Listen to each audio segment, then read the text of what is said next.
All right, MA Marignon, turn 39, and I actually do have an inkling of what's going to be happening here. I had to take a quick peek to handle a little bit of diplomacy. I'm not late in getting this turn in, but I'm not early either. So yeah, this should be a pretty interesting turn, and we do catch, this is why we had to do some diplomacy with the elves, because they have made some moves. So yeah, magic phase. I think this might be the only magic phase attack that we're catching, but there are definitely others like it, if this player is to be believed, and I think they are. So I think Ashdod is going to be quite a bit of territory down, and like pretty standard elf kit there, right? Vine Shield and Frostbrand, not too expensive, although Vine Shields are not cheap, and like, yeah, this is just province defense, it looks like, on the capital, which, in fairness to Ashdod, right, like, he didn't really have any particular reason to worry about being attacked, you know, on his capital. Like, it was pretty deep within his territory. On the other hand, it's like, you know, he's sitting on an elven fort, like he's fighting with the elves. So, you know, certainly in some ways, it's kind of like you do want some stuff patrolling. Now that said, like, these giants are really dangerous. The elves' default protection is not very high, and this has actually been raised via spell casting with some bark skin, but they're mostly relying, like, yeah, look at that, 30 defense skill, and like, you know, these giants aren't unskilled, but they're not particularly skilled. So as with most regular units, right, giants are completely susceptible to not being able to hit elves, and yeah, this works out just fine for Ariu. We miss with all of our site searching, naturally, and then Ariu is also, of course, yeah, fighting against Pelagia, similar sort of story, yeah, just, you know, standard default kit, very normal for Elven Raiders, especially this faction, right, they get water and nature, like, paths on their mages, so they generally have the gem types needed to make that equipment easily. And like, yeah, we talked, this guy's probably gonna do flight, go to the back. Not that he needs to. This is a little more dangerous for him because these guys pack in more tightly. But you can see the Vine Shield, right, wraps everybody. And like, that's the main reason that the Vine Shield is so good on the elves, because they rely on their high defense. And then if everybody's wrapped, they don't see a lot of attacks, and the defense never goes down, and then, yeah, there they go. So, yeah, we talked about how that attack by Pelagia is a bit confusing. That raiding force in particular was never going to have a happy ending, but, you know, maybe it's just a probing attack, right, and they're going to follow up with some more stuff. So here we have Jabalba riding out with a bunch of bats, it looks like. No gems, really, so maybe going to try to make some skeletons. Okay, yeah, there's nothing here, not even any province defense, so that works out, but yeah, that's a little scary. Like, yeah, some skelly spam, not a crazy idea, but very risky, because those bats, it'd be easy for them to be killed. And then we continue to get raided, right, by Bandar's Thug, that we don't currently have an answer to. Oh, no, this is unfortunate. Yeah, we sent some raiders out here. Is this his thug? It must be. Oh, no, it's a different thug. No, it's the same thug, but he has no friends. So, like, yeah, I don't know. I don't think he was nearby, so I wasn't expecting to run into him. And, like, yeah, even though he doesn't have his friends here, this is not going to end well for us, I think. Like, yeah, awe is a problem for us, right? And his protection is too high for our crossbows and everything. I don't even really think we're getting any damage. He's a hero now. Ooh, increased magic resistance. That is less than ideal. But, you know, we're not going to focus solely on like the magic resistance as an answer to him. We should have 2 paladins ready to go. The good news about him moving here is that he's closer to our paladins who are about to be kitted out still. That's the majority of our forces out of Mictlan, and does leave us a little bit open against Flegra, which was already a concern, but like kind of is now extra a concern. So that is unfortunate. Wasn't expecting that thug to move to that location. Actually, I wonder, maybe magic phase. Yeah, I'm not actually sure how we I'll have to take another look at that. This is another raid, it looks like, yeah, against Ashdod. Probably another one of their forts by the look of the PD. It's just like a small group of sacreds being led by one of these cheaper commanders, no gear, and just a few of those sacred dogs, who, as we've discussed, you know, they aren't great, but they are really fast, especially with this bless. So, you know, went in and did the attack rear, but yeah, they do struggle a bit, but they do get the commander eventually, and they don't take too many losses. So, like, yeah, that works out overall, like, not too bad. Yeah, I think that's acceptable losses, and locks down another fort of Ashdod, which is definitely going to be a problem. And then, yeah, this is us trying to clean out Nabat, and it's just should be province defense, I think. Yeah, some barbarian province defense. Normally can be kind of scary, but, you know, we've seen our knights take on a lot more than that. We even left ourselves a few bodyguards just in case, and, like, yeah, that works out just fine. No losses, that's always nice. And then we took control of a province. This is probably something that Ashdod raided. Oh no, this is one of Ashdod's provinces. Yeah, so we were trying to, that was our lesser fire elemental raid, and like this is actually the reason that Ariu originally contacted me, because, you know, we clearly needed to get in touch because, you know, here's our fire elemental fellows who are planning on, you know, just nabbing in Ashdod province, and unfortunately for all parties we have bumped into, you know, an elf, and no frostbrand on this fellow, just a vine shield. The frostbrand just helps you clear the province defense more quickly, but it's not like strictly necessary. I think probably if you wanted, I don't know, people try both just a frostbrand and just a vine shield, and I think either can work. He does have 10 fire resistance on the bless, right? Yeah, we've seen that bless before. It's pretty significant. And this is looking pretty cold, but, you know, we do have 4 fire elementals. Now our casters are going to be really, really asleep. Well, actually they're not as asleep as I expected. So, okay, anyway, he didn't do flight, so there's definitely some damage, right, that we lost our commander, and, you know, you can see, like, 10 fire resistance is not enough, even against lesser fire elementals, so while fire resistance helps a lot, fire elementals are just really dangerous, and they probably don't care as much, just out of curiosity. Oh, you know what, he probably put barkskin on himself, too. Because, I mean, yeah, that's just a pretty normal thing to do, and it's really useful against province defense. Yeah, there's the bark skin. So, yeah, I was going to say, I was a little surprised that he did so poorly, although I think without the magic weapon, yeah. Oh, no, he has a golden lance built in. Very nice, because, of course, the fire elementals are ethereal. Of course, we do spend a good amount of gems doing this, and, of course, you know, we're fighting somebody that we're at peace with, so that's not ideal. We have since talked, which we will discuss. What agreements we came to, and then here we are storming Arcos Cephaly. And yeah, there's not really anything left in here. These archers, the wall archers, are definitely dangerous. We probably will take losses to them. We have one group attacking closest to try to get rid of the wall archers. The other guys will attack rear to get rid of everything. We're probably going to do some friendly firing with all of our crossbows. So yeah, there's some pain there, yeah. But nothing that we can't afford to lose. And I believe, yeah, that eliminates Nabat, and a double elimination. So it looks like somebody finally stormed that last fort of Miklan's, which it looks like we did not catch. Some unexpected events. Oh boy, an enormous earthquake struck. So this is Trogs, and like, yeah, I have a history with those fellows. That's not great. Hey, we found some gold. That's very nice. And then, yeah, these would be the Trogs. And of course, they, you know, crush our province defense. And then apparently, I think this is this all? Okay, interesting. This is our fort where we were expecting, yeah. Okay, looks like, oh boy. So like Ashdod, it looks like did not attack us anywhere, which is odd. I mean, this is an attack. Well, sort of. He was trying to sneak some Bakemono through. So it looks like probably we're going to get kind of elfed. I mean, it depends on like how many of these Bakemono groups he managed to sneak through. But he didn't choose to attack us with any of his sacreds, which is kind of unfortunate. And then we're definitely going to take some losses. I wonder if this is going to use gems. I don't think so. So maybe we aren't going to drop rocks. No, yeah, this is just Blade Wind. Now, of course, like, yeah, the flagellants, right, they die to everything. Now, once we get Arrow Fend, you know, they're going to be much less susceptible to things like Blade Wind and our own crossbows. So, yeah, we mostly just friendly fire some flagellants, but, I mean, we recruited them so that they could stand there and block giants while we dropped rocks. So we weren't expecting to hang on to those. It is sad that, you know, we didn't manage to kill any giants. And yeah, I don't know, like, why. I mean, I guess, you know, this is an ongoing war. I'm shocked that, like, there's this many scouts on our forts. We clearly need to do, oh wait, no, okay, this is on, one of them was on Miklan, Miklan Scout. Anyway, we need to get some patrol groups up. So yeah, I'll catch you guys after the jump.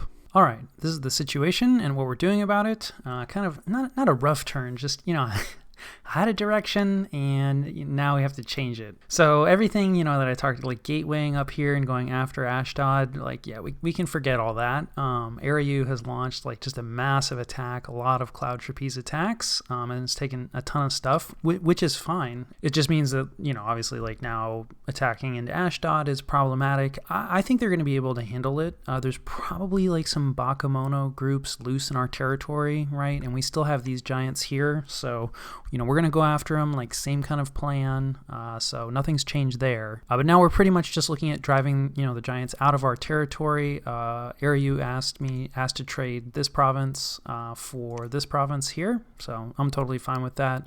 We unfortunately like disconnected all of his rating, so this is a really rough bump. But it's not a big deal, it's just one turn of income, so we're pulling out of there. We're not leaving any province defense. We will get over to here. We will probably split off at least like some of the mages. We're not going to need as much Gift of Heavens, and we're going to do some shuffling with the Earth Boots and like start to do some site searching with this group as well. But we'll probably take the majority of the troops over towards Miglin.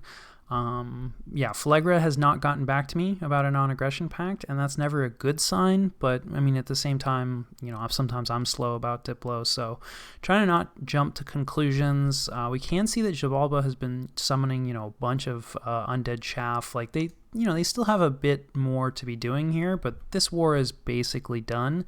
And like now they don't really, like Ashdod is not an option so much for them anymore.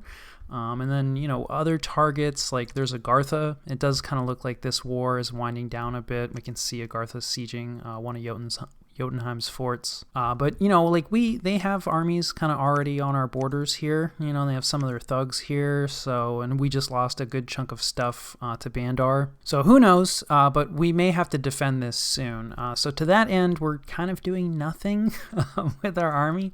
It's not great. You don't want like troops sitting around not doing anything, but I am a little hesitant to commit to a war. Like we'll probably attack Phlegra with our army, even if they don't attack us, which, I don't know. I'm still undecided for the moment, but I just think that like going after Bandar is going to be incredibly painful with our army. So I would like to, hit some research goals first that I think are going to make life much easier for us, because I think realistically, like we go up against this stack just with the Blood Vengeance and everything. These summons don't have a ton of hit points, so I think the regeneration it's going to hurt, but it's not going to be like that significant. But just to chew through like that amount of Blood Vengeance checks, and like pretty much none of our stuff has good magic resistance. So I think, if we fight this stack, right, like everything triggers Blood Vengeance, right? So like our crossbowmen disappear, our halberds disappear, our knights disappear. Like, yes, we have anti-magic and that will help. And I do think we'll still win, but it'll be kind of a catastrophic battle for us. Combined with the fact that, he can magic duel all of our mages, like, so our mage support is going to be really limited. We're just actually, like, not in a very good place right now to dig Bandar out of his forts. And, like, if he's happy to just sit in there, right now, granted, waiting, I'm going to get research, but they're also going to get research. So there's definitely a trade-off to waiting. But I think our army is going to do much better against, what Phlegra has. So I'm kind of hoping that, well, if we can we're definitely going to raid Bandar. And so it's not like I'm hoping to keep Bandar on the back foot and hoping that he won't finish whatever he's working on research-wise before what we're working on research-wise. And to that end, our research, I was going to change it, but then I realized that I couldn't. So I think Conjuration 6, if we could cut that, that would be nice, because Evocation 7 is really what we're looking for. That's the main change. And that's just going to be, Firestorm, right? And I think that wipe is going to be pretty effective against what Bandar brings to the table. Most of his summons don't have any protection at all, which is very helpful against fire damage. So they're going to be susceptible in that way, and then he doesn't really have much in the way of fire magic. Now, granted, I do think he has a decent amount of water magic, so, he might be able to put up some fire resistance that way, depending on what his research goals have been. But, it'll be like 5 fire resistance kind of thing, which is not nearly enough to deal with Firestorm long term. With our other research, we'll also be able to do Heat from Hell, which is the fire fatigue fatigue play. So I think between those two things, it's going to roast like everything that he has. And like his mages are like low hit points, like low protection. The protection buffs that are going to be easiest for him to access are going to be the nature ones that actually give a fire weakness. Now, this is a long way off for us, right? Like I'm talking about, multiple 6s, right? Enchantment 6 is really more for the pyre, and I really want to get that up. That's for our fire gems and our overall game plan about alchemy and a lot of knights. So I still want to do that, and I think, it's going to give us heat from hell, right? Which, like I said, the fatigue play, which will definitely help. And then also it'll give us Flame Ward, which is like a localized fire resistance spell, which we mostly won't need. But, if we want to bring some mundane units, which we probably will, because the other thing he's going to be doing most likely is like Mind Burn and Soul Slay. With his astral mages. So we're also just going to need a decent amount of chaff, probably infantry chaff, just like sitting on guard commander. Like we don't want to actually engage him in melee if possible. And our archers, or crossbowmen rather, will kill themselves on the blood vengeance. So we'll probably ideally not bring any crossbowmen, but we'll want to bring a lot of just regular mundane infantry to soak up mind burns and soul slays. Who do not have fire resistance. So, so Flame Ward would be useful. So this is mostly because I really want to try to get Eternal Pyre up before somebody else grabs it. So arguably we could cut this, and we may cut it if, he comes out and it's not looking so good. And that's the other thing, if he comes out, we may just be forced to take a battle like with our army that's going to be rough for both sides. But our research is really poor right now, but it's about to improve a lot. So part of why it's so poor particularly, we're doing a bunch of other like forging and stuff for a variety of reasons. Like we're trying to get our dwarven hammers online so that we don't have to do as much forging without hammers. We're doing a ton of forging without hammers. But that's just kind of the nature of it. Like our earth access is not great. So we will shut off like hammerless forging hopefully fairly soon. But again, we're sort of just trading gems for time. But the main thing we're doing is we're forging a ton of lightless lanterns. Well, only a couple here. But mostly here in this fort. So obviously all these forgers are not researching, and we're gonna have a ton of research boosters. You can see we're at 70 fire gems here. Actually, we were lower. I wonder where we got these extra ones for, or rather from. Anyway, we had something, I don't know, like 140. We're spending a ton of fire gems, but that'll help our research significantly. So we'll be able to research through. And then the reason we're not cutting conjuration is the magic duel aspect. So in order to put up Firestorm, right, we need a decently high level fire caster, and at Conjuration 6 we can get Flame Spirits, and Flame Spirits don't have any astral. It's kind of sad. We even for our fire magic, we need summons, which is not normally the case, right? Like there's a lot of other nations that don't really have, this is sort of like the worst case scenario Bandar in a lot of ways in terms of like our low astral access. Like, Asphodel is not going to be a problem. I don't think Shiniyama gets much, if any, astral. Like Abyssia, same thing, like Vanheim. So, there's a ton of other people. This is definitely kind of a weird scenario where it's like we kind of need summons to do our fire magic. Phalegra, actually, I think gets fairly cheap astral mages, if I'm recalling correctly. So yeah, maybe we don't want to fight Phalegra. I don't know. I'll have to think about it some more. I don't really get the sense that Phalegra is as likely in terms of the player to be aware of Magic Duel and to do that. Like we haven't really seen a ton of mage deployment at all from them. So I think we're probably safe on that sense. But Bandar, he has the right kind of mages, definitely, and he clearly has been doing like some sort of research rush. And he knows how thugs work, right? So here's this fellow. He moves really fast. He's got the Boots of the Messenger on, right? So I think this is a Yisian province, if I'm remembering correctly, or who knows, maybe Bandar has raided it back. But yeah, I think he just moved like through this swamp because he has like 25 map moves. I just wasn't expecting that move. Anyway, it was the right move, definitely. So we'll see. We're trying to predict his movements, which I don't have high hopes for, but we're going to move our paladins out this way, partially just because we have a site searcher here. So we're just going to do a little bit of point buffing on, our two paladins. They're going to bless themselves, hang out.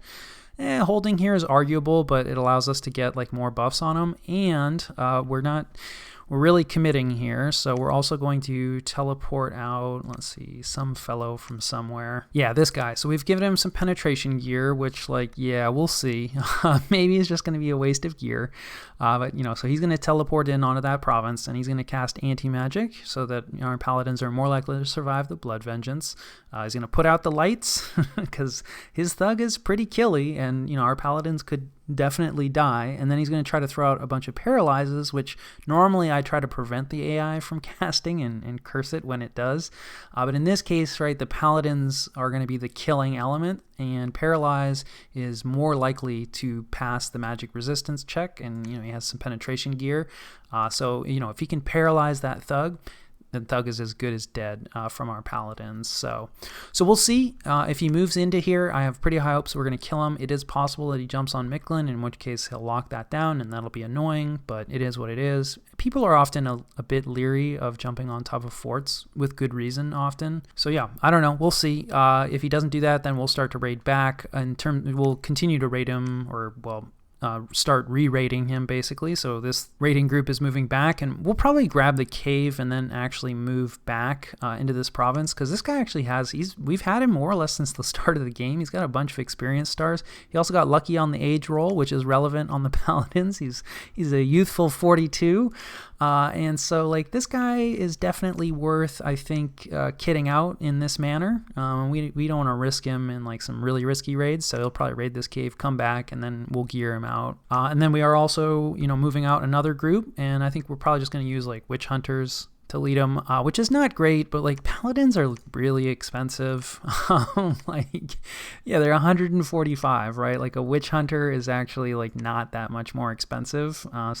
Paladins are just brutally expensive, and maybe, like, almost kind of, like, wasted in a raiding role. Again, probably ideally in a lot of ways we'd be leading these with friars, but it's just so likely that they get sniped. We're not building this. I'm giving up on this temple temporarily. We will build it in due course, but we're currently building a temple down here, which I don't know, is maybe a mistake. I think I might be building too many temples. Like, I'm not huge on initiates, but the fact that they don't have that low astral is kind of attractive in a lot of ways, and they're so cheap, and the witch hunters are so expensive that, like, yeah, we're just not going to be able to recruit witch hunters out of all of our forts. So I think that's something that, I need to think about the next time I play Marignon, is that, like, yeah, sure, like, would you love to, well, okay, maybe not love to, but would you prefer to always have witch hunters over initiates? Usually, not always. But just from, like, a money standpoint, like, you just can't pull it off. And then you can save even more money, right? Because initiates, they're not priests, they're not holy. They don't need temples for you to recruit them. So, like, we've probably already hit a point where, like, we don't really need any more forts that can make witch hunters. But I do really want to keep Asphodel's Dominion out of our territory, and, like, we are having Dominion problems here. That said, we are moving our prophet out to claim this throne, the throne of bureaucracy, as we talked about. It's going to push a bunch of Dominions, so, like, maybe we don't need this temple, but, like, yeah, we're really kind of having Dominion problems, so, not that a temple down here is going to help us too much over here, but I don't know. I'm building it, so, yeah. And then we would like to get probably a fort here. I don't know. We have too much infrastructure, but again, we've talked about it's poorly placed. We have way too much infrastructure over here. Like, all of our fighting has been on the opposite side of our territory. So assuming we don't get attacked by Phlegra, this is like we wanted a fort here. We started a fort here a long time ago. It's still a pretty good place for a fort. It, controls a lot of access points. It's on the right side of some rough terrain, right? So, like, we can actually move out, like, decently far through, like, these plains, like, yeah, there's this highlands that we have to avoid and this swamp that we have to avoid. But, like, if we have stuff stationed here for recruiting stuff out of here, we can actually move fairly far, and, like, we just really can't recruit much out of this place. It's just for the lizard shamans. Maybe I shouldn't have put a fort here, we're so late on the lizard shamans that getting one out every turn would be really nice. The other thing, like, we could maybe not attack Phlegra, and Abyssia also staled, and, like, things are not going great, I think, for them. Like, this siege is still ongoing. I don't think this siege is ever going to finish. And, like, there's a throne down here. There's a lizard shaman province here. Like, we would like all that stuff. So, like, maybe we attack Abyssia. Like, if I can, I did ask Phlegra for a nap. So if I do hear back, I probably will go for it and then end my nap with Abyssia, and that'll be what our army does while we set up our research situation to deal with Bandar. And yeah, I mean, I think that more or less covers it. We have a crossbow raiding group coming out here. Like, yeah, the plan is to just raid Bandar. Again, like, this player just never responded to me on Discord, so like, I don't even want this war, but we got it. So yeah, we gotta figure this monkey situation out. Reached out to Falegra. They did get back to me, but they didn't really sound very interested in Bandar, and like, yeah, they didn't really mention like what they were up to. So like, yeah, scouting wise, we can see that Asphodel has eaten Satis.